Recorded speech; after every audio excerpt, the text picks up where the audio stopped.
আসন্ন 5 আগস্ট বিকেল 5টায় জুলাই ঘোষণাপত্র জাতির সামনে আনুষ্ঠানিকভাবে প্রকাশ করতে যাচ্ছে অন্তর্বর্তীকালীন সরকার। ইতোমধ্যে এর খসড়া চূড়ান্ত হয়েছে।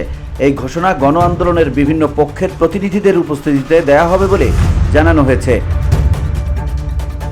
শনিবার দুপুরে প্রধান উপদেষ্টার প্রেস সচিব শফিকুল আলম তার ভেরিফাইড ফেসবুক অ্যাকাউন্টে দেয়া এক পোস্টে জানান, জুলাই ঘোষণাপত্র নিয়ে সরকারের পক্ষ থেকে প্রস্তুতি সম্পন্ন হয়েছে এবং নির্ধারিত সময়েই তা প্রকাশ করা হবে। শফিকুল আলম লেখেন, অন্তর্বর্তী সরকার জুলাই ঘোষণাপত্রের খসড়া চূড়ান্ত করেছে। 5 আগস্ট মঙ্গলবার বিকেল 5টায় এই ঘোষণাপত্র প্রকাশ করা হবে।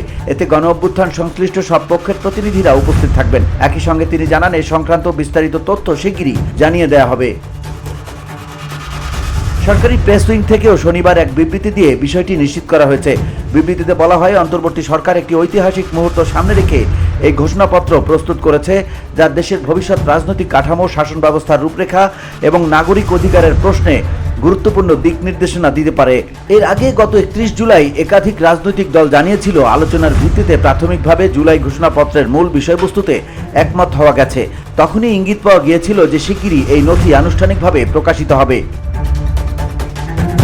জুলাই ঘোষণাপত্র ঘিরে দেশের রাজনীতিতে এক ধরনের প্রত্যাশা ও উত্তেজনা সৃষ্টি হয়েছে।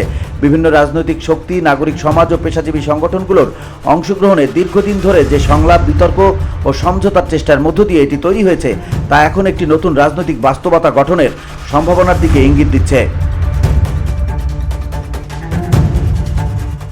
VOD Bangla news desk.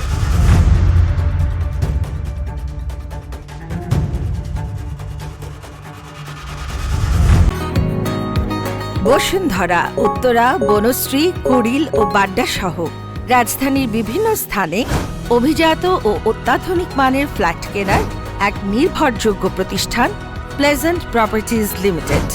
তাই আপনার স্বপ্নের আবাসনের জন্য আজই যোগাযোগ করুন। Pleasant properties limited, where destiny matches eventually.